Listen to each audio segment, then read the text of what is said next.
Gate number 2 को खोल दे, उस तरफ से लोगों को आने दें। बैक साइड में मैदान में अभी जगह खाली है, पीछे की तरफ जाएं, उधर से मैदान में जाएं।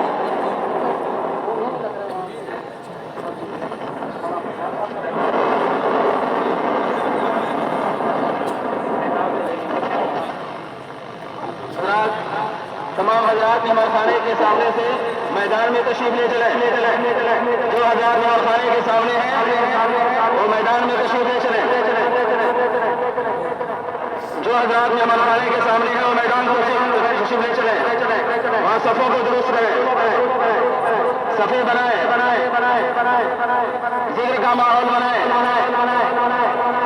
तमाम हजरात मैदान में तशरीफ ले चले।